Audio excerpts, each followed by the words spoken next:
Aujourd'hui, c'est un peu spécial puisque j'avais fait un sondage dans le groupe pour savoir quel thème vous voudriez que j'aborde, puisqu'en fait j'ai eu deux lumières qui se sont allumées dans mon esprit cette semaine, et une sur Ho'oponopono et l'autre sur le triangle dramatique, victime, bourreau, sauveur. Donc vous avez choisi le triangle dramatique, et donc c'est de ça dont je vais vous parler aujourd'hui.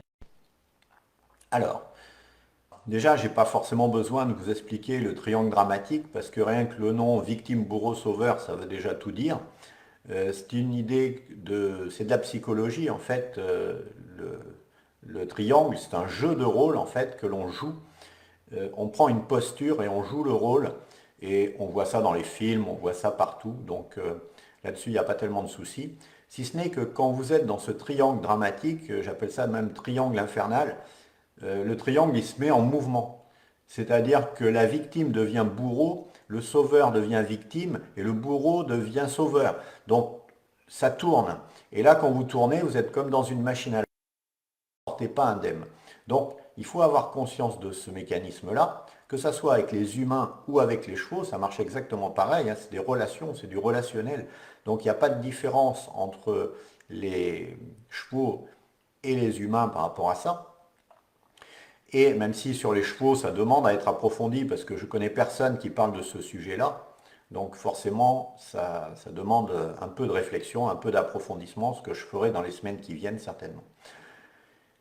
En fait, la question, c'est comment on peut sortir de ce triangle. Donc, il y a plusieurs méthodes. Il y a une personne dans le groupe qui a dit Ho'oponopono, c'est vrai, Ho'oponopono résout tous les problèmes, donc forcément, il résout aussi celui-là. Beaucoup de gens disent la CNV, la communication non violente de Marshall Rosenberg, elle est très puissante parce qu'elle est basée sur nos besoins. On met en avant nos besoins et on met en avant les besoins des autres protagonistes.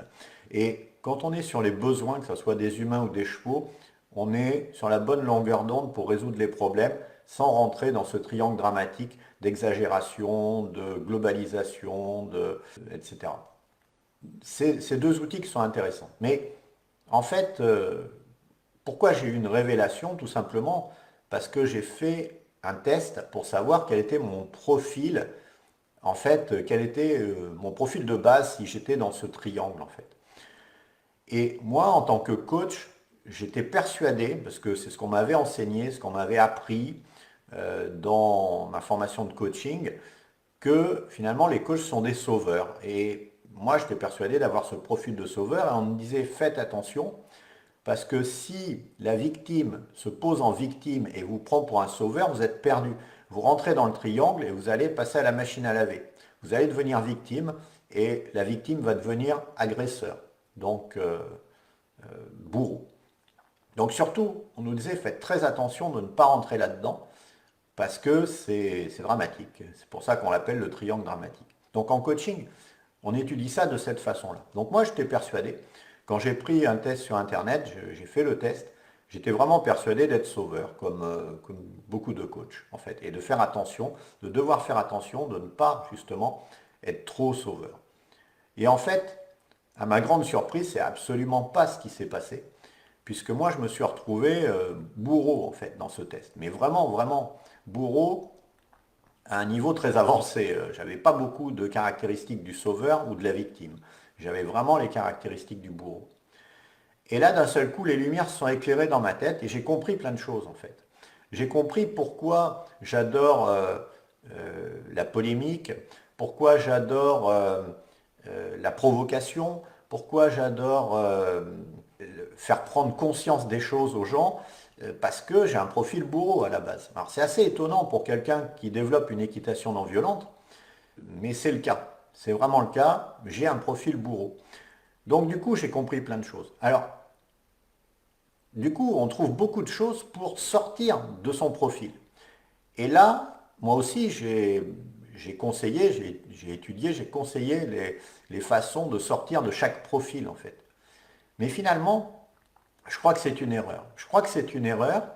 Je crois au contraire que on ne doit pas sortir de son profil, on ne doit pas récuser ce profil parce que c'est un profil que l'on a, c'est dans notre ADN, c'est dans nos gènes, on en a hérité certainement, mais on a un profil particulier, que ce soit n'importe lequel des trois, et on a le choix d'en faire une force ou d'en faire une faiblesse en fait. Dans le triangle de Karpman, on en fait une faiblesse, c'est clair. On est dans notre faiblesse et on tourne dans la machine à laver de la faiblesse. Mais comme tout est neutre dans la vie, que ça n'existe pas le positif et le négatif, on peut très bien choisir d'en faire quelque chose de bien en fait, de nos faiblesses. Et l'humain, c'est comme une boule à facettes. On peut choisir ce que l'on met en lumière en fait, et ce qu'on laisse dans l'ombre. Mais dans mon ombre, j'ai forcément ce profil de bourreau. Et alors, ce profil de bourreau, il peut être très mauvais selon comment je l'utilise. Finalement, ça reste un outil. Ou il peut être très intéressant si je m'en sers dans le bon sens. Et par exemple, pour les prises de conscience, pour sortir les victimes de leur statut de victime, pour les obliger à bouger, pour les obliger à, à évoluer, à avancer. Ça, c'est ma grande force. Parce que j'ai un profil bourreau. Je peux être un bourreau gentil, c'est pas impossible. Donc, du coup, ça m'ouvre des perspectives. Parce qu'au lieu d'essayer de combattre le naturel, chasser le naturel, il revient au galop, il est bien préférable de jouer avec les caractéristiques que l'on a et les utiliser à bon escient. Et c'est la même chose si vous êtes victime. Si vous êtes victime, eh bien, au lieu de voir tout le négatif de la victime, vous voyez le positif. Vous allez chercher un bourreau qui va vous sortir de votre condition de victime un peu par la force, quoi, et ça sera bien. Et vous allez trouver facilement des sauveurs qui vont vous aider dans vos démarches. Puisque un bourreau ne trouve pas de sauveur, jamais, ça n'arrive pas. Ce sont les victimes qui trouvent des sauveurs. Donc, la position de victime est intéressante aussi. Pourquoi en sortir? Simplement, il faut utiliser la partie positive de ces caractéristiques-là, plutôt que de chercher complètement à sortir de ça. Et c'est pareil pour le sauveur. Le sauveur, ça peut être très néfaste quand il veut sauver les gens malgré eux, mais par contre, quand il aide les gens à trouver leur propre solution, eh bien c'est très bien. Donc le sauveur doit comprendre qu'il ne doit pas imposer ses propres solutions aux personnes, mais qu'il doit les sauver avec leurs propres solutions. C'est ce que j'aime beaucoup dans le coaching, c'est d'aider les gens à trouver leurs solutions, pas les miennes. Même que j'ai un profil bourreau, je suis quand même sauveur de temps en temps. Ou même victime, parce que ma femme, des fois, elle m'appelle Calimero, donc je suis sûrement de temps en temps victime. On tourne, en fait, dans la machine. Donc on peut avoir les différents profils. Mais on a un profil, je dirais, dans nos gènes, dont il faut tirer parti. Et on ne peut pas s'en défaire, on ne pourra pas s'en défaire. C'est pas la peine d'essayer, c'est lutter, c'est combattre contre soi-même, et on n'est pas le plus fort dans ces cas-là. Notre cerveau conscient qui mène le combat est beaucoup trop faible pour le gagner. Donc c'est pas possible. Donc ce qu'il faut faire, c'est choisir quelle partie de nous on va mettre en lumière, on va utiliser, et quelle partie on va laisser, ce qu'on appelle la partie sombre, on va la laisser tranquille et on ne va pas s'en servir. Par exemple, dans le bourreau, il y a la violence. La violence, évidemment, je ne vais pas m'en servir. Donc, je vais essayer de ne pas m'en servir. Mais j'ai ce profil-là. Donc, je vous conseille vraiment de faire un test pour savoir quel est votre profil, parce que moi, je ne m'attendais pas du tout à me retrouver bourreau. J'étais persuadé d'être sauveur. Surtout pas victime, ça c'est sûr, mais je pensais vraiment être sauveur. Et je n'étais pas du tout. Donc, on n'est pas ce qu'on pense, faut faire un test pour savoir quel est notre profil. Une fois qu'on a notre profil, il faut voir les bons côtés de ce profil et il faut mettre en avant les bons côtés parce que c'est eux qui vont nous permettre d'avancer, d'évoluer et d'être heureux, épanoui et bien dans notre peau parce qu'au lieu de rejeter qui on l'accepte et on en fait une force. Voilà, c'est une philosophie qu'il faut avoir. Donc c'est ce que je voulais partager avec vous cette semaine. Ça marche aussi avec vos chevaux, hein. Une personne a dit qu'elle était sauveuse pour ses chevaux et elle avait 5 chevaux malades. Eh bien, peut-être qu'il faut qu'elle aide ses chevaux à se sauver eux-mêmes plutôt que être le sauveur à la place des chevaux, parce que les chevaux prennent le rôle de victime. Et à ce moment-là, forcément, ils vont toujours aller mal. Parce qu'ils ne vont jamais vouloir sortir de ça. Et moi qui ai un profil bourreau, je vais avoir moins de problèmes avec ça, puisque je vais pousser mes chevaux à sortir de leurs conditions de victime. Je ne vais pas les laisser dans ce rôle-là. Et voilà, donc chaque profil a ses qualités et ses défauts. Quand vous voulez monter un cheval dans le vent qui ne veut pas monter, par exemple, bah, le cheval va se mettre en victime, il ne veut pas monter. Et puis vous allez vous mettre en bourreau parce que vous allez le forcer à monter.